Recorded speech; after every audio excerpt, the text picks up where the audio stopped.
So I'm going to start to go on Facebook because it's typically takes a couple minutes to do it on Facebook. Não, não. Tá bom. Ali também tinha som.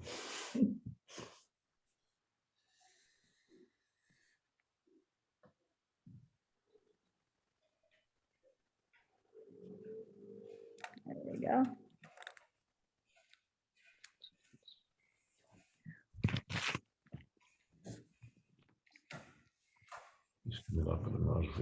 So we're gonna go live on Facebook. So you know, I always warn people that you may not. There isn't like a noise or anything that happens. All of a sudden, we'll be live. So. Ela vai começar o live no Facebook. Ah, é no Facebook. Vamos lá ver no ecrã.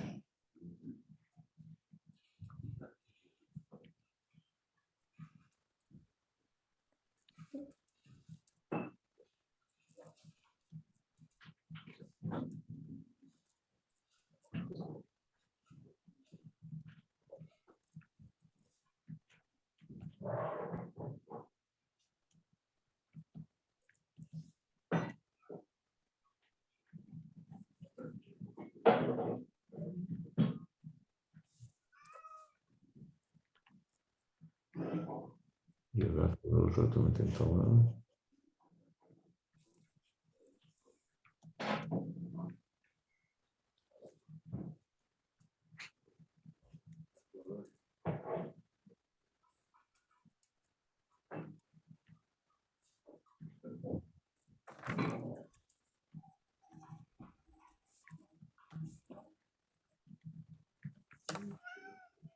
I hear the cat. Yeah, the dog's outside. The boy's supposed to take the dog for a walk, but of course then the cat is like, oh, the dog's gone, I can come visit now.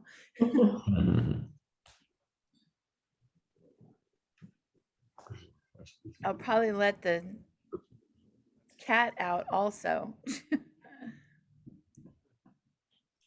Reedy.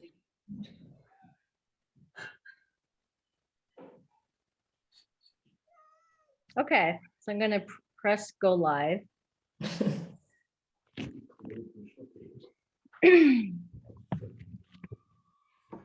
What's your cat's name, Gwendolyn? Ginger. Oh, Ginger kitty, because he's a ginger kitty. that's right. He's a beautiful kitty. I remember. Very talkative and very friendly.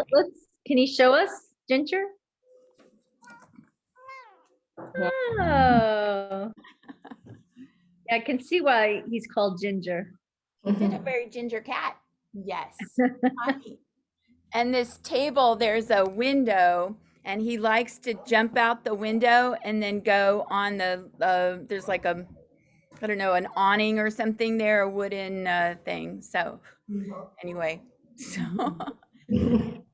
all right, let me kick the kid, the dog, and the cat all out of the house. Okay.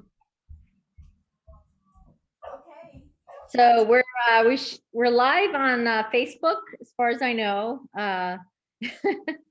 and I'm just starting to let people in to our talk today, a Vero talk. My name is Sheila Donahue. I founded Vero. We go around the world seeking out really good, well-made estate wineries, wines from different countries, and we're really happy to have with us today Luis Duarte and Mafalda Vascus from two wineries, Herdad dos Gros in Alentejo and Quinta De Valdom in Duarte. And we have along another special guest, Gwendolyn Alley, who is a wine writer. She's in Ventura, California. She also is a professor. I'll give you all a chance to introduce yourselves one by one.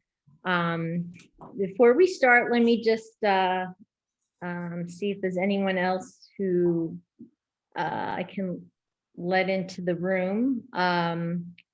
So we have a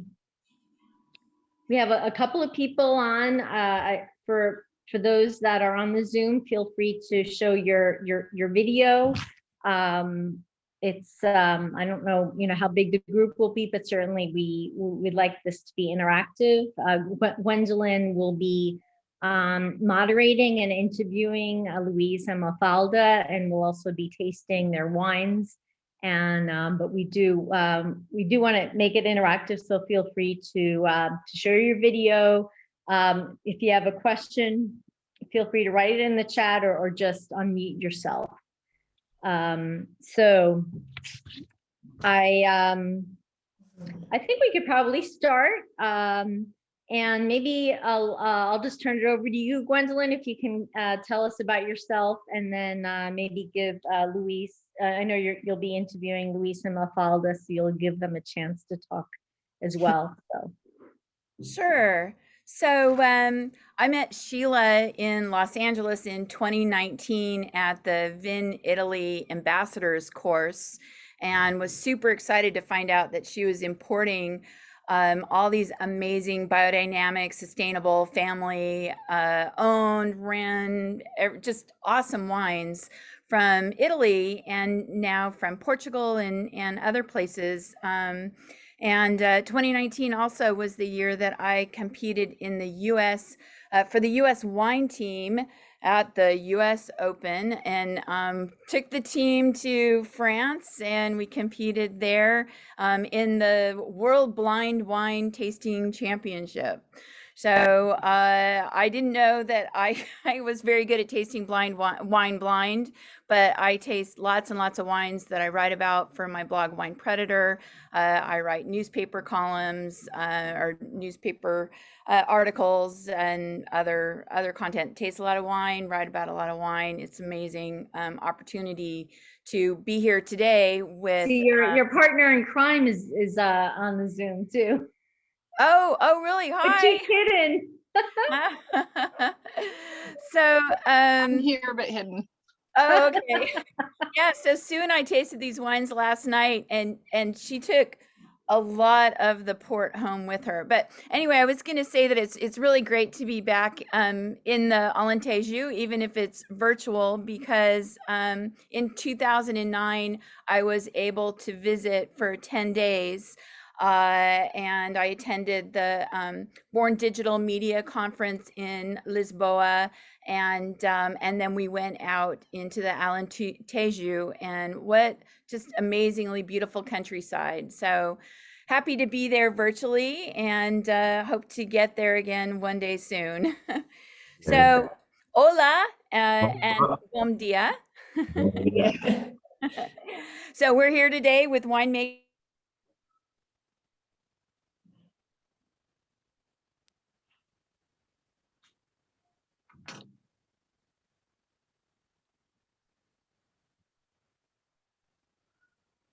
Sheila, do you Is listen? that, I guess it's Gwendolyn must be frozen. I was wondering if I was frozen. Okay.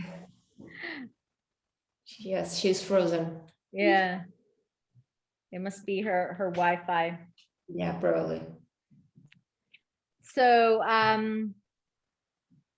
oh wait, we have someone else who is. Hey, Sue.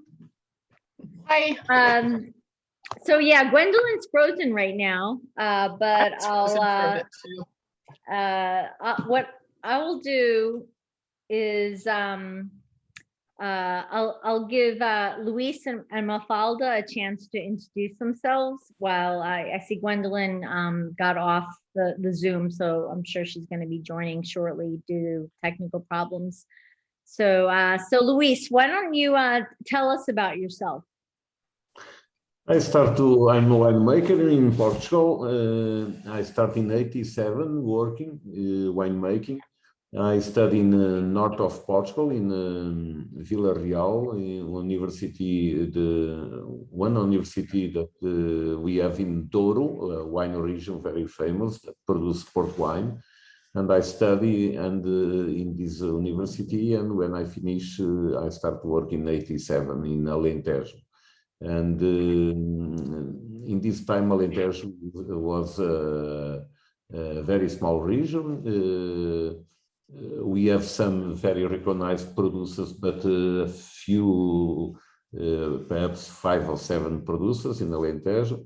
In '87, now we have 222 different wineries. Alentejo increased a lot during these last 35 years. And in the end of the first company where I worked, I started to give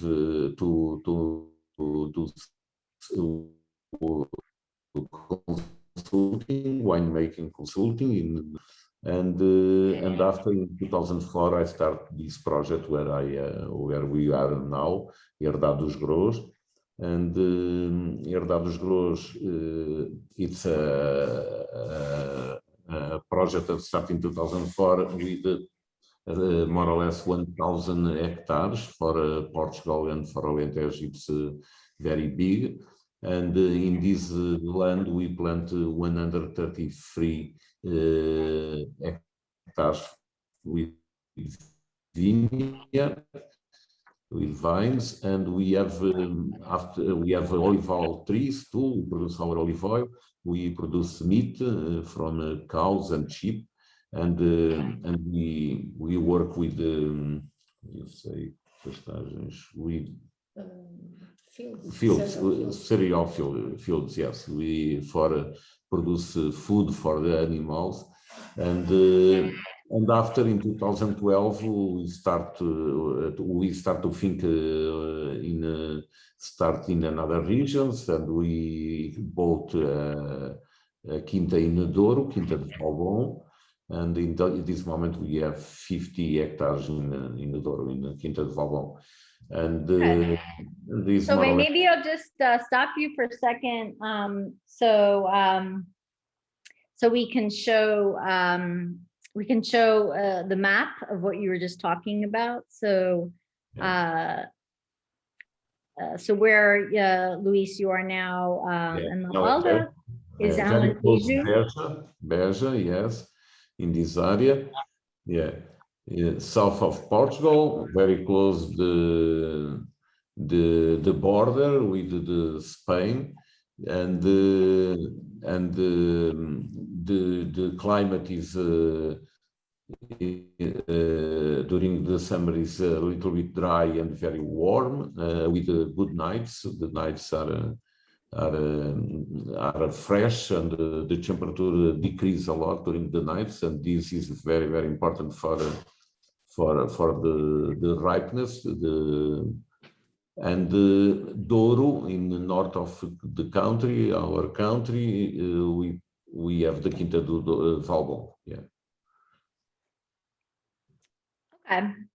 And Mafalda, can you talk, just give a quick intro about yourself?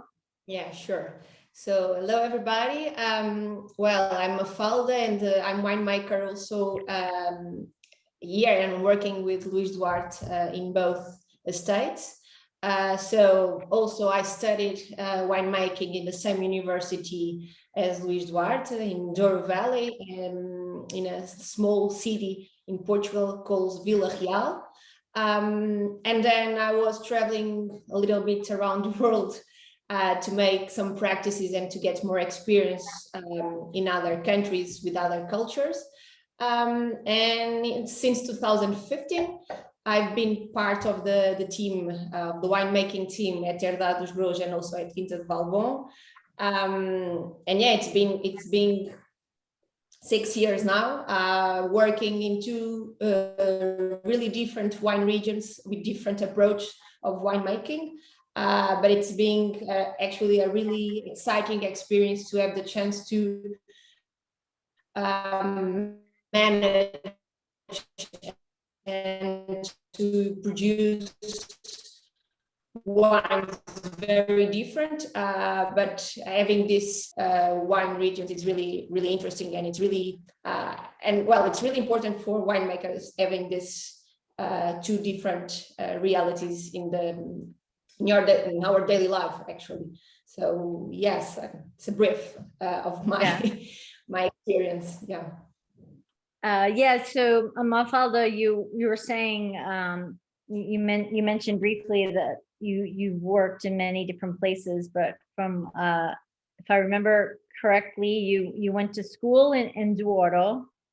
That's in the north of Portugal on the map we were showing before. And then you went to work in Australia. Yes. That was your first job. And then you went to work in Chile. As well. And then you went to work in France. No, Italy. Italy was in there, right? Yeah. Yeah. Italy, then Chile, and then France, and then Portugal. Yeah, correct. So why Portugal last? Well, it wasn't last. It was actually the first. My first vintage and harvest was in Portugal, and actually I was an intern for harvest at Herdade dos Grãos back in 2011, and then I started traveling around.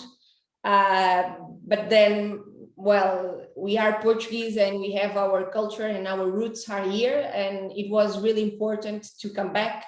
And well, I just got the opportunity to work in such an amazing estate with great wines, with a lot of reputation in the national, but also in the foreign market. So it was a chance that I got. So I thought that it would be better take this opportunity and start to work in a estate and in a winery like Herdade dos Grãos, and of course Quinta De Valdom as well. Yeah. So so I also learned some background about Luis. So Luis, where were you born? I was born in Africa, Angola, in '66, and during this time Angola belonged to Portugal, was a colony from Portugal, and after in '75 we did the independence, and because the war, my family need to come back to Portugal, and when I come back, we go to live in north of country, because the family, my grandparents was from this area, north of Portugal. And because this, perhaps I start to live in middle of the wine business, and with my friends that work with wine, and has some properties in Douro too, and produce wine, and because of this, perhaps I choose to study winemaking. In Africa, I remember, and perhaps I believe this influenced my decision work in agriculture, because my grandfather the big farm, and I remember my playground was a state farm, and all my holidays, I spent a lot of time with my grandfather, and I remember very well. And perhaps this contact with the land helped me to have a decision for study winemaking and work with wines. Yeah. And then you're, if I understand correctly, when you went to university in Duarte, you were part of the first class that yes, that had, let's say, a specialization in wine, right? Yeah. Yes, I'm the first class, from the first class. Before our class, all the winemakers or not study for winemaking, or studied outside in another university in France or in the US, and another place, not in Portugal, because before this we have not The degree. this degree, yes, yeah, and this was very important for my life too, because after this it was very easy to find a job, and I remember I have 2 days in my holidays, 2 days free when start my holidays, because after these 2 days I receive a good proposal for start to work in Alentejo. And it's funny, nowadays I believe it's more difficult, but when I finish, because we are not winemakers in Portugal, and a lot of different companies from different regions looking for winemakers, and it's for me very easy and to find a job. Yes. Mm-hmm. And can you let's say talk a little bit about Alentejo? I'm just going to show a slide so that way you see what Alentejo is like. So again, this is for everyone watching, this is the southern part of more southern part of Portugal. This photo is from our farm, our estate, Herdade dos Gros, and it's a good photo, a nice photo, show very well the landscape that we have in Alentejo with the, with a flat, flat, yes, flat with small hills somehow, where the landscape looks all over like that. Yeah. The landscape always has a big trees that produce, some of them, these trees produce cork, and in this photo don't appear, but it's very common to have these big trees in middle of the vineyards or in middle of the olive trees too. It's very traditional too in olive trees in Alentejo, and it's a fantastic region with a fantastic potential, very new.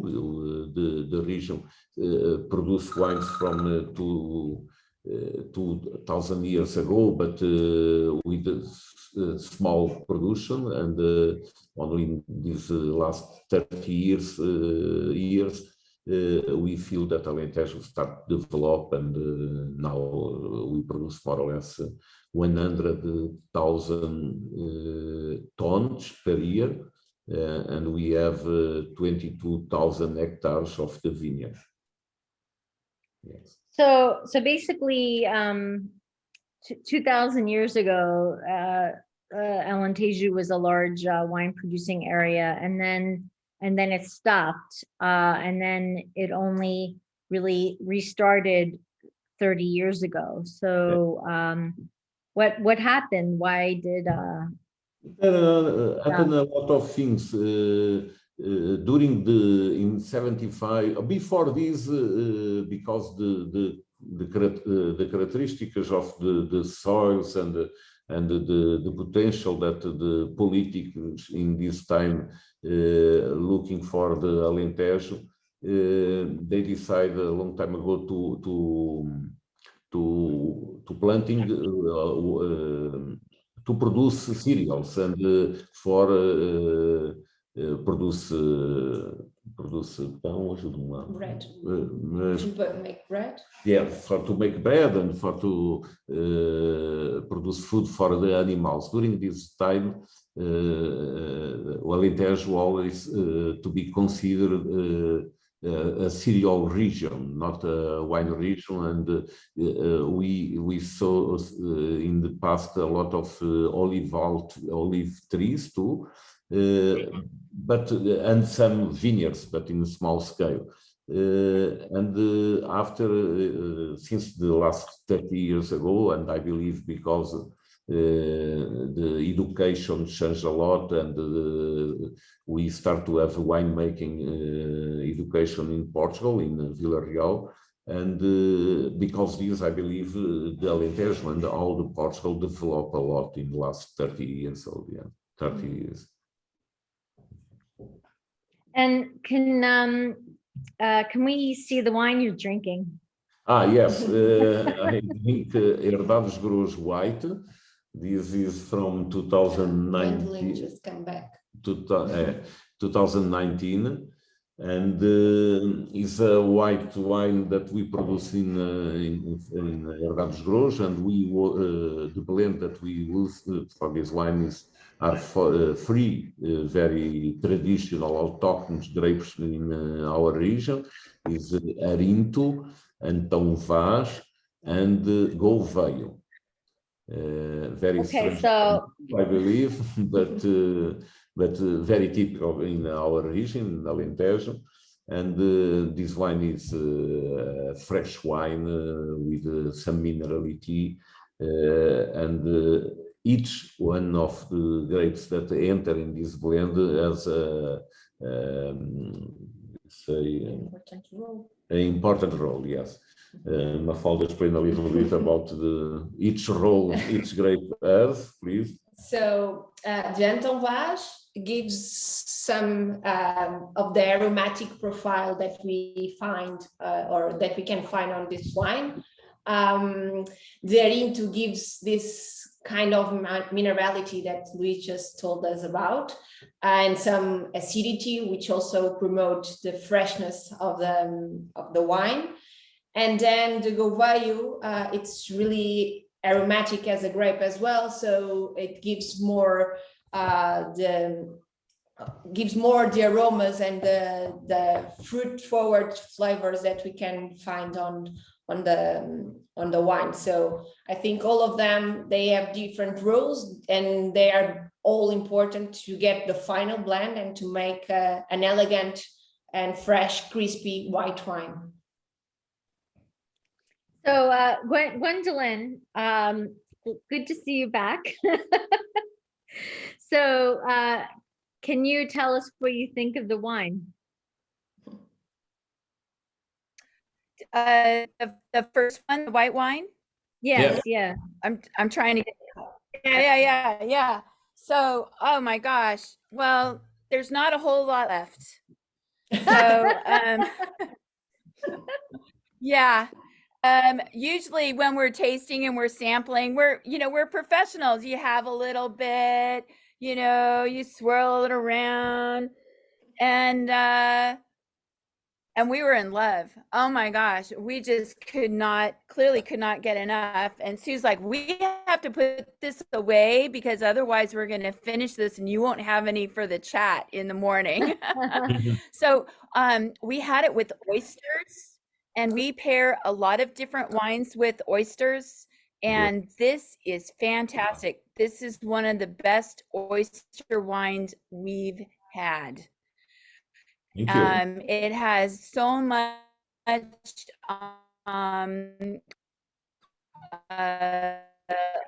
lemon, such bright lemon, and the minerality that it just really I think we're losing her again. The oyster was super creamy and rich, and this was super bright, and we're just maybe a good idea could be just only use the audio. I don't know if it will be working. No, we just lost it. She is off the Zoom now, so Mhm. but we at least we got her opinion on the wine. So She's back. and did you ever have it with oysters? If I remember, no, but after listening that, it can be a good idea. With seafood for sure. Yes. With oysters in particular, I don't remember. But yeah. It's a good idea because the wine has salinity, very important, and I believe this help is pairing very well with the oyster. Yeah. Okay. Well, Gwendolyn, just so you know, because I'm sorry, Gwendolyn's having a power issue at home. So so that's Yeah, why her our internet power is unstable. our power went out, so our internet's unstable. It's tied into my phone, and usually that works, but it's just not quite powerful enough to handle this Zoom. Mhm. Unfortunately. Oh, and here's Southern California Edison calling to tell me something. So Okay.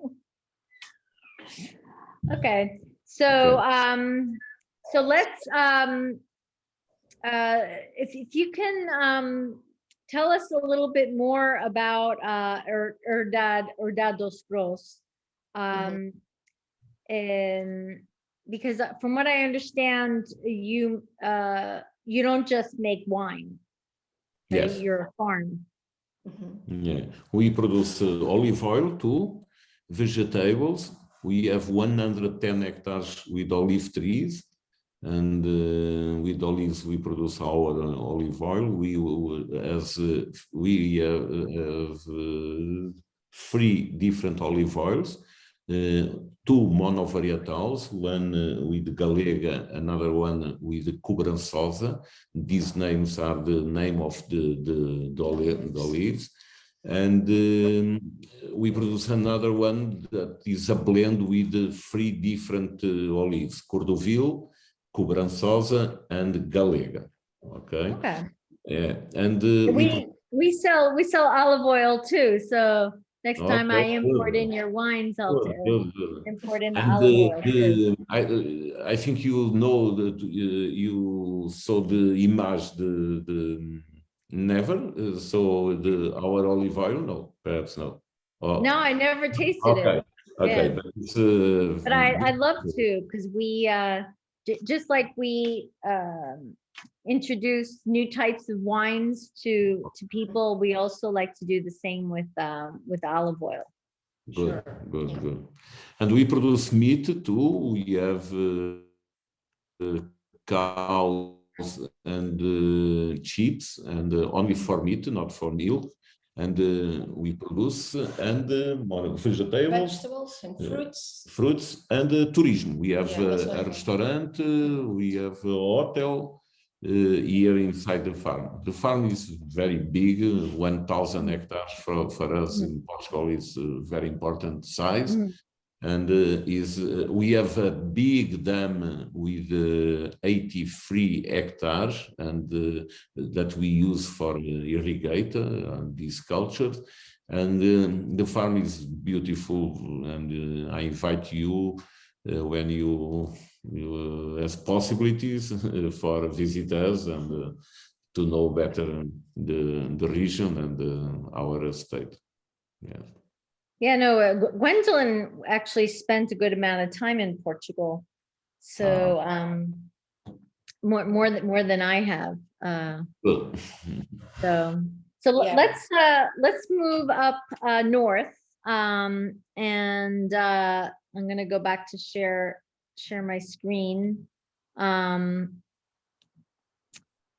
let's go to Duarte. So this is gorgeous. Yeah. That's this is the Duarte Valley, right? Yeah. Yeah, correct. I'll explain a little bit. So is this where basically winemaking started in Portugal? Yes. I would say in the world, actually. In the world, yes. Oh, in the world. Yeah. Wow. Not in the world, but historically, the first wine demarcated wine region in the world, it was Douro back centuries ago. So we used to say that this was the first proper wine region producing wines in the world, actually. So yeah, exactly. And of course in Portugal is one of the most traditional ones and the oldest ones as well. So, and it's also from the region that port wine is produced, and it's of course a really important region for the country, but also for the world, I would say. I think I'm able to say that. There's a lot of tradition Exactly. associated with it. I noticed even just when I was working with you to import in the port, that there's a lot of rules. Yes, still very protected product for the region and for export, and all the rules that still nowadays for such a different and particularly wine. Yes. Mhm. So, and this is a smaller winery compared to Herdad dos Gros, right? Yes. Yeah. So In the vineyards, well, nowadays in the vineyards we have almost 50 hectares, which for Douro Valley it's already a good size. I would say a big size for Douro. But yes, of course, comparing to the area that we have in Alentejo and to the amount of wine that we produce in both estates, of course, Douro, Quinta De Valdom, it's the smaller producer. Yes. Mm-hmm. And by the way, Gwendolyn, how's your internet? Do you want to take over, or you want me to? It seems my connection seems a lot better right now. According to Edison, I'm not the power company. I may not have power until 2:30. So both the internet and the power is I mean, the internet goes out when the power's out. So anyway, I can take over. I mean, I seem to be hearing everybody pretty good right now. So I don't know, where are you? So we already So tasted. do you want to start tasting these wines, the Quinta De Valdom, and then Yeah. and then Gwendolyn, I know you have a number of questions, so so then we can we can use the time then to kind of backtrack on some of the questions that you wanted to ask Luis and Mafalda. Okay. Because my internet was so unstable, I'm feel, well, we'll see. Sorry. I mean, can't do anything about it. So did you want to move on to the first wine from the Douro then? Yeah. Okay. So this is a second wine. It's Quinta De Valdom. It's a 2013, and it's a red field blend. A lot of these vines in this wine are super, super old. And as a field blend, there's a little bit of this, a little bit of that, and a little bit of a whole lot more different grapes. So these 100-year-old vines were traditionally grown together to make port, but Luis, decided to make a dry red wine, and I thought that would be really interesting to learn more about that decision-making process. Okay, we use the same tanks that we use for make Porto since a long time ago. They make maceration with the feet, and we use the same because we use same tanks in granitic, and I believe this help the structure of wine, and is something very typical and traditional in the region. We ferment until the end with the contact with the skins. Before start of fermenting, we select with the table tree the berries, the best berries, and we start macerate with a planche that is very traditional in Douro, and after start to fermenting, we change the maceration by feet. Okay. And when finished alcoholic fermentation, we press with a very, very old vertical press.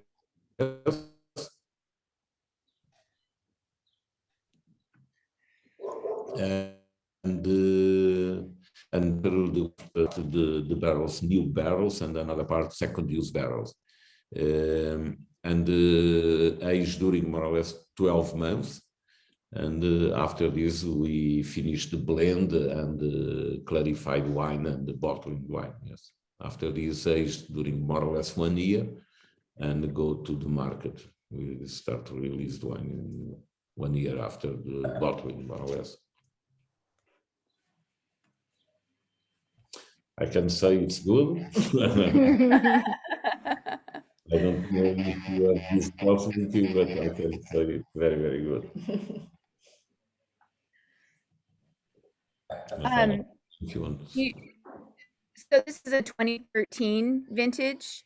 Yeah. And so how long do you usually hold on to it before you release it? I mean, it's what a pleasure to taste a wine of this that's older. Yes, yeah. Of course, it depends of the structure of the wine or the potential of the wine. And what we found in Douro, comparing to Alentejo, it is that the wines, they are, of course, and this came from the winemaking process and the fermentation that we used in or follow in Douro. It's much more it's not much more extractive, but the way the feed throat and all the process makes the wine really powerful with a lot of tannins. And we just thought that maybe it would be better to keep the wine for more time before release to the market. So the first vintage, we wait more or less 2 years before release to the market. And we made the same with 2013. And we keep doing the same because we actually believe that these wines, in particular, Quinta De Valdom, they are not wines to drink when they are young. People will not take the advantage and, as you said, the opportunity to drink the wine in a good shape, if I can say like that. So we do prefer release to the market when the wine is already ready to start to be drinkable, and the people can figure out that there's a lot of potential to keep the wine as well. So this is being our strategy for Douro wines. Yeah. Of course, comparing to Herdade dos Grãos, which is another world. Another reality. Yeah. So what are some of the grapes in this wine? I'm guessing Touriga Nacional is a main one. I mean, Touriga Franca, Tinta Roriz, Tinta Amarela, Tinta Barroca, Francisca, a lot of different grapes. Sauzão too, yeah. Alicante Boucher appear in some blends or field blends appear in Douro to Alicante Boucher. It's more traditional in Alentejo, but sometimes appear in Douro too. And a lot of grapes. We make a study when we bought the farm estate, we found the 24 different grapes in our vineyard. So yes, it's an actual blend of traditional grapes from Douro. May I ask a question? So how do you decide what grapes to use for this dry red wine and what grapes to use for your port? We don't decide in Douro. We have not this chance for decide about which grape we use in a wine, because it's a field blend. In the same block, we have 20 different grapes and we cannot segregate. We decide for thinking in terroir, thinking in the local, and we decide because we have a big story now, and we decide the wines from Porto are the wines from old vineyards. More old, because we have some vineyards with 100 years old and another ones with 35, 40 years old. And we decide the more older, we have 13 hectares, and part of these more older vineyards go to the Porto, and another part go for our reserve, our econ wine from Douro, and the vineyards with 35, 40 years we use for Quinta De Valdom. We decide thinking in exposition, thinking in local, in terroir, and not in grapes, because it's all a big mixture with the grapes. Yeah. So, Luis, you clearly work with a lot of different grapes, both white grapes and red grapes. You named a lot of them that are in this field blend, and some are in Alentejo, some are in the Douro. Can you tell us, do you have favorites? Yes. Favorite grapes to work with? Yes, I'm sure. In Douro, it's difficult because the reason that I gave you, because we know which grapes are better or not bad or worst, but we cannot work alone with one grape. In our estate, there are another estate in Douro that they planted separate grape by grape. In our case, not, because when we bought the vineyard is very old, and but in Alentejo we have a lot of different grapes, and we work much more with Portuguese grapes. And thinking in Portuguese grapes, my favorite grapes for red is Alicante Boucher in Alentejo, and for white it's Arinto. It's a fantastic grape with a good acidity and very well integrated in Alentejo region. Yeah, and the Arinto was a big component in that white wine, right? Yeah. As well as Entourage. Yeah. And the other one that you mentioned, I'm not that familiar with, and that's the red that you mentioned. What can you tell us a little bit more about that wine? That grape? Alicante Boucher? No, the other one I'm trying to find. Tinta Miúda. Yes, that one. That one I'm not familiar with. No, Tinta Miúda, it's same Graciano in Spain. They call Graciano, and we call since beginning Tinta Miúda. And I consider very, very important for us because of the good acidity, and in a warm climate like us, like our, the acidity is very important for create wines with elegance, and Tinta Miúda always has a pH very low and good acidity. And I like, and Mafalda, I believe too, like Tinta Miúda is a good grape for us. Not very typical in Alentejo. We start to use perhaps 10 years ago, and I influenced a lot of people because I'm the first winemaker who used this grape in Alentejo region, but nowadays there are a lot of hectares with Tinta Miúda. But since beginning, I love this grape, and it's very, very important for us to give this freshness and this acidity. Yeah. So my mouth is watering for port right now. All right. So let's, I was thinking that maybe we should try the port, yeah? Yeah. We have the Quinta De Valdom LBV 2012.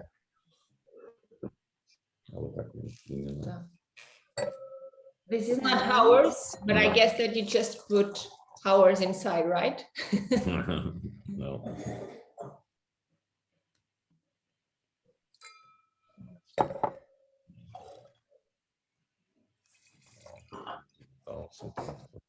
And it comes in this gorgeous box, really beautiful presentation. Thank you. You open it, and there's, it's has some of the story on the inside about it, and so it makes a really nice gift box. Thank you. Thank you.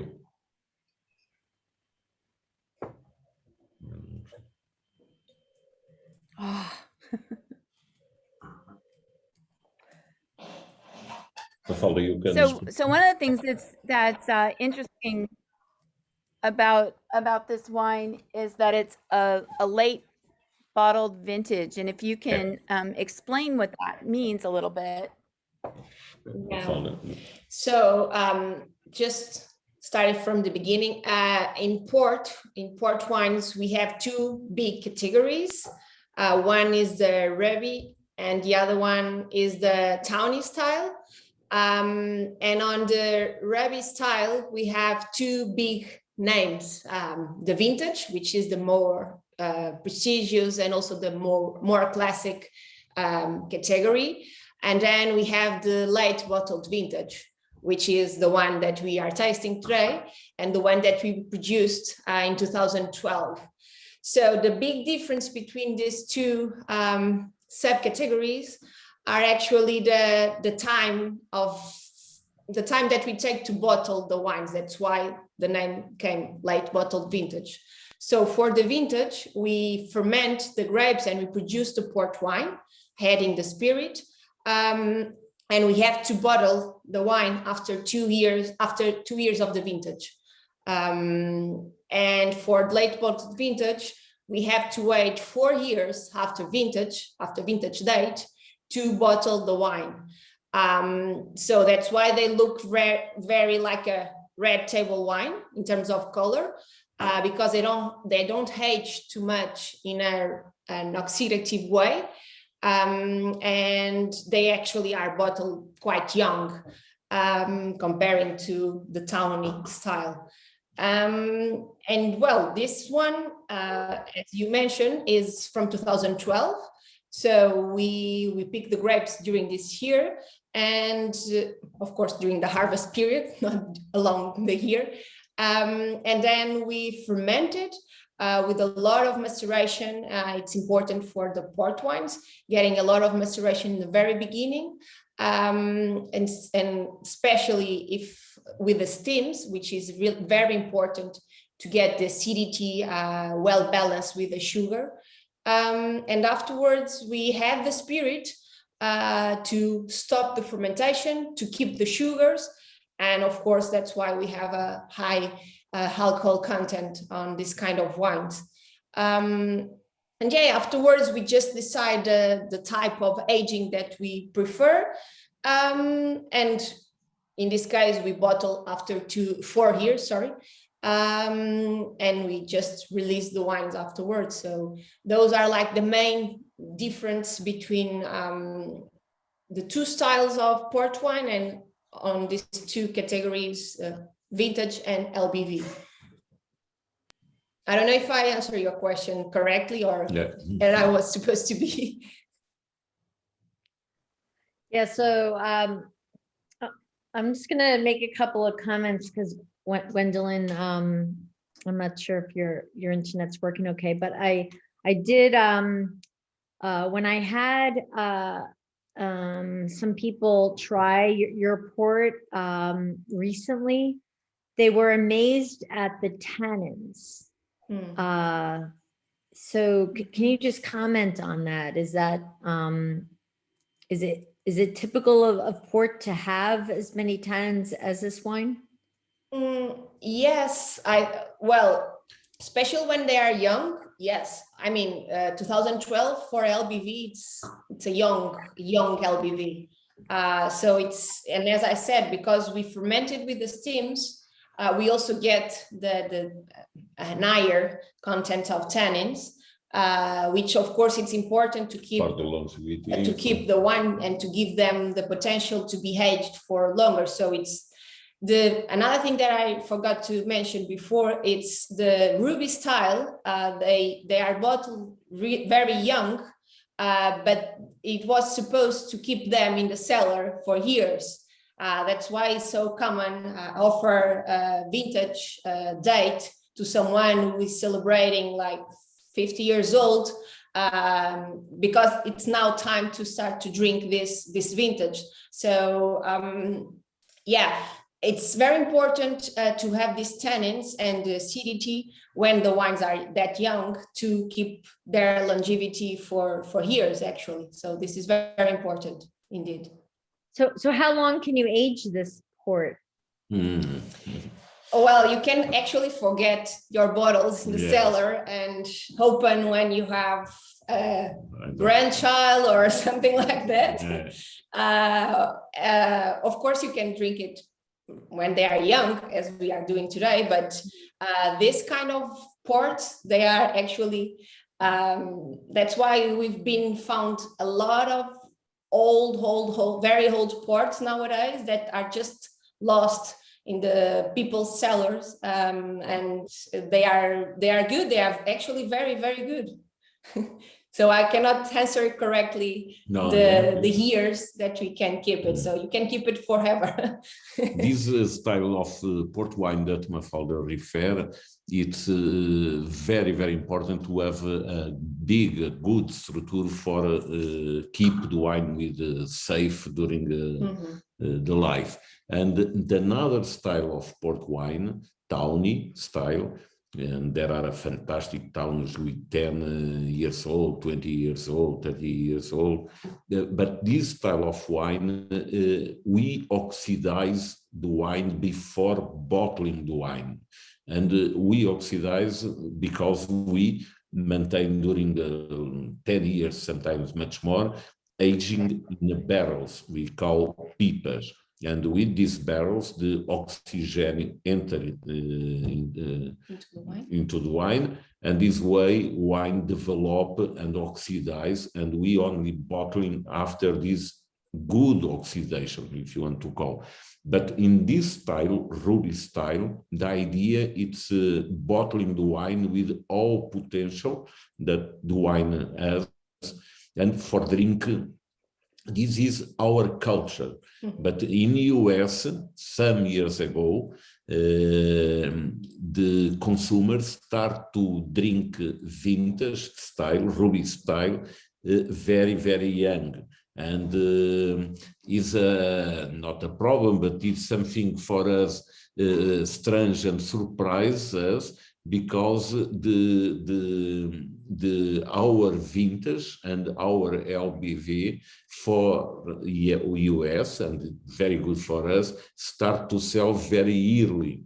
And nowadays, for example, and this results, in my opinion, because the wine spectator, wine enthusiast, Robert Parker, start to give good rates for this type of wines, this vintage, and the people don't wait, looking for the rates, and I want to buy, I want to drink.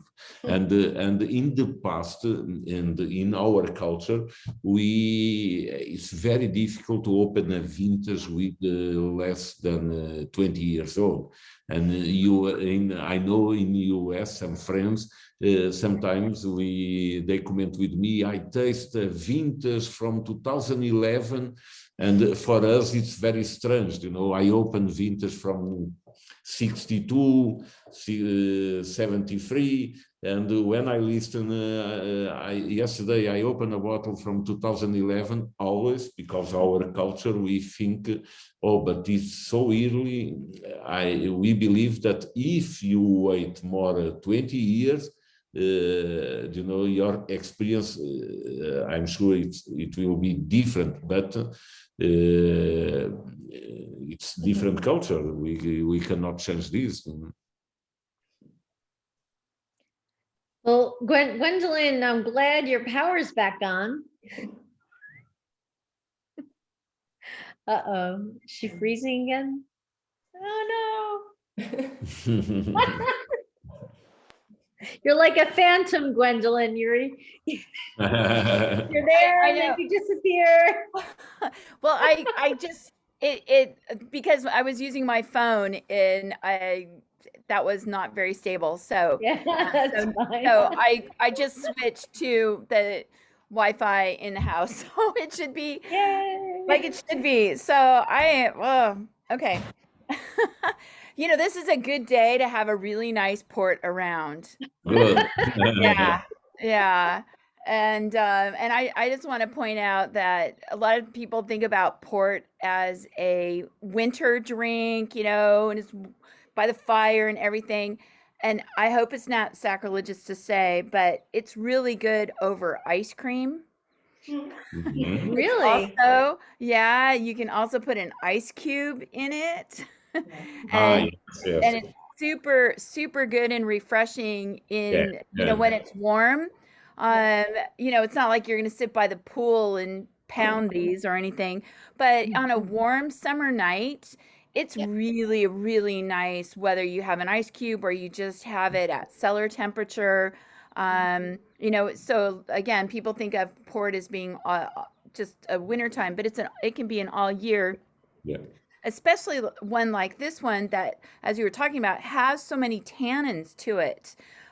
It's not a syrupy, sweet drink that people might think of. You know, when you have port of this quality, um, it has a structure. Sue and I actually did a port pairing dinner where we had a bunch of different kinds of ports, and Sue researched and found recipes that paired with the different types of ports, used the different ports in the recipes, and it was a whole port thing. It was amazing. It was pretty incredible.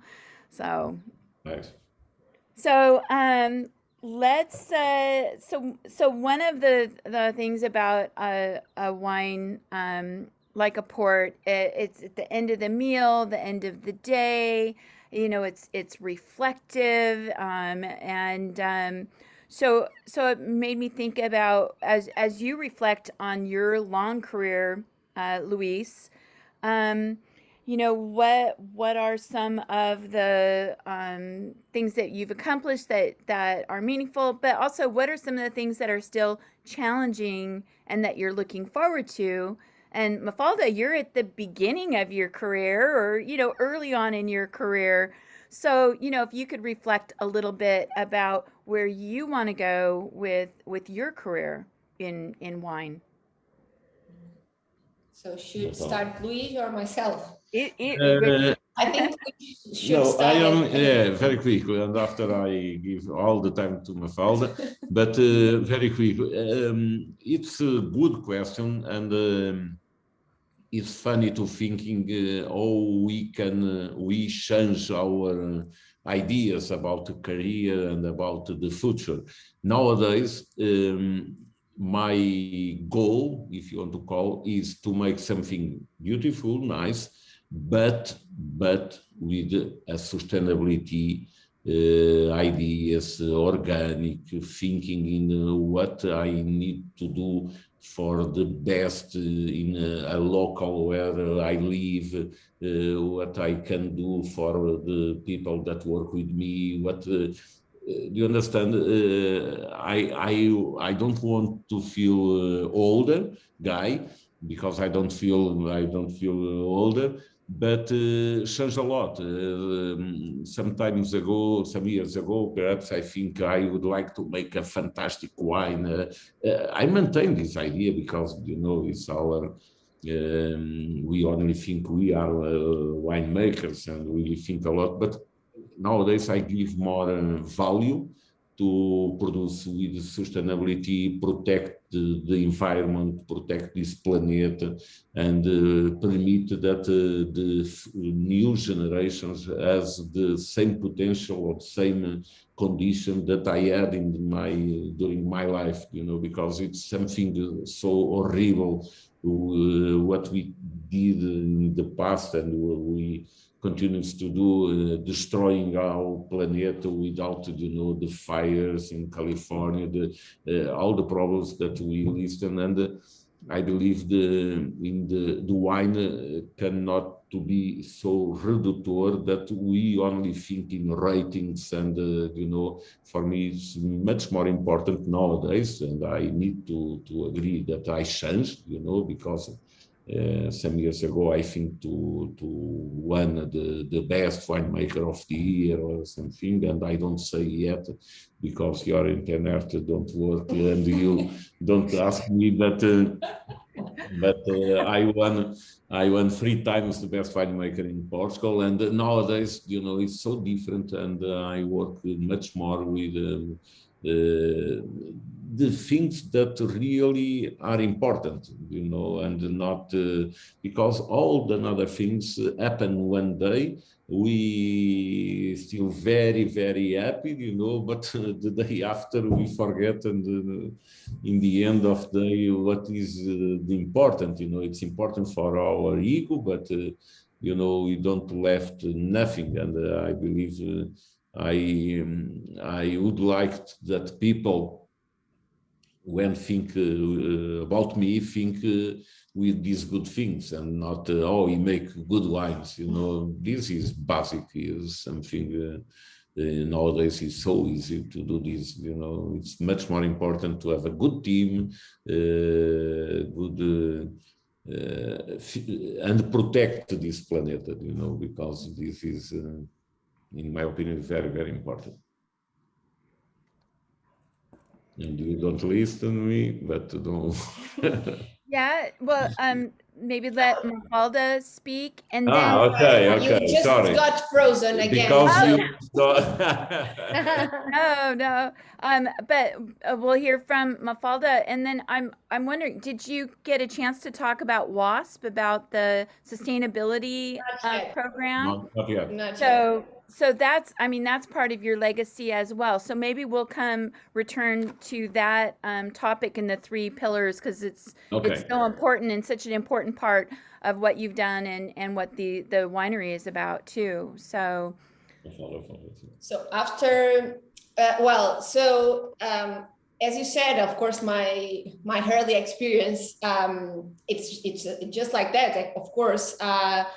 But actually, in 10 years of experience, I'm actually feeling like a lot of things happen and change in my behavior, and also in the feelings that I have to my job. And of course, I think when I was a student, my goal was only be a winemaker and produce very good, top quality wines, and selling them abroad, and all of this, you know, all of these points that old people, of course, want to achieve when they are working with passion and with good energy. But actually, and the last couple of years, I think, and of course the last year, it's becoming more and more conscious for us, and myself as a millennial. I think we've been more conscious about all of these questions related to the environment, and to the kind of consumer that we can be, or the kind of consumption that we usually do. And taking this to my work, I think it's very important to keep this in our path, and keep these goals also pairing with the first goals that I had as a student, as a winemaking student. And if we can join all of them on the same bowl, I think this will be great to not only show good wines or good top quality wines, but also to feel, as Duarte said, feel that we are doing something that the next generation will be grateful that somebody was taking care of the land, of the resources, of the way that they produce, were really interesting, and really careful and attentive to these questions. And at the end of the day, we can go home and we can sleep very well. And I think it's the most important thing. So of course, I'm really young, and hopefully I still have a lot of things to do in my life. But as soon as I have these pillars to follow, I think all of us actually will be on the correct way, actually. And you're referring to the 3 pillars of the WASP program, which is the wines, okay. No, yeah, okay. Yeah. Alentejo sustainability program. Yeah. So can you talk a little bit more about those 3 pillars and your role in this program? Yeah, yes. If you want to call names, we call environment. It's very, very important, and inside this pillar, we need to think about soils. We need to think about water, about pollution, about energy, about Biodiversity. biodiversity. Yes, there are a lot. Of things, and in social we need to think about our you say our employees, our employees, our employees, colleagues as our well. the local where we are located, and all the yes, people around. and finance and governance we need to think about, because not possible to have another 2 pillars if we don't earn money, but we need to earn money in the best way, not only thinking, in money. And we start to change this a long time ago, and we work with the people in our region. We work if I need to decide if I choose employee from our region or from another region. I'm sure I choice from our region. We need to feel very well integrated in our local, in our region where we live, and we prefer always to buy all the things that we use for winemaking in the region. It's very important to help to support the region, and this is a way that for the social pillar we try to help to contribute. The internet is there. Oh no. Again. Well, that was a really good explanation. I think that gives us a good picture of what not only the winery, both wineries stand for, but also what you stand for professionally and personally. And I think that that's it's a theme that as an importer and someone that sells wine around the U.S., it's a topic that keeps coming up more and more often. So that's very commendable and smart that you have that focus. So I think that we will probably have to stop. Unfortunately, without Gwendolyn. Oh wait, here she is. Coming to say bye. Oh my Because God. I know it's late for you, and that's also for me too. So, but thanks so much for your participation today. We really appreciate it. Next time we'd love to see your the vineyards live, maybe even in person. Yeah. By the way, I read that Portugal is one of the most popular destinations right now for Americans. So with things starting to open up post pandemic, that it is a destination that that Americans will be coming to. So they should definitely stop by both your wineries, Herdade dos Grossos in Alentejo and Quinta De Valdom in Duarte. And I, as I've been mentioning in the chat to those listening, and is that we sell Quinta De Valdom and Herdade dos Grossos wines across the United States. We sell to wine stores and restaurants. We also seek distributors state by state as well to help make these wines more easily accessible to consumers wherever they are in the United States. And then we also sell them online on our website. So that's verovinogusto.com. And so thanks so much for participating. Thank you so much, Gwendolyn, even though you're not on the Zoom right now. And then we'll talk soon. You're going on vacation soon, right? Yeah, Yes. in next Good. week. Next Good. week. Okay. And Preparing then after that is harvest, right? Yes. So ready for harvest. Yeah. Yeah. Well, enjoy Okay. your vacation. Thank you very much. And, we'll Thank be you. in touch. Thank Yes. you. Right. Take Bye-bye. care. Bye. Thank you. Thank you. Bye. Thank you. Bye. Bye. Bye.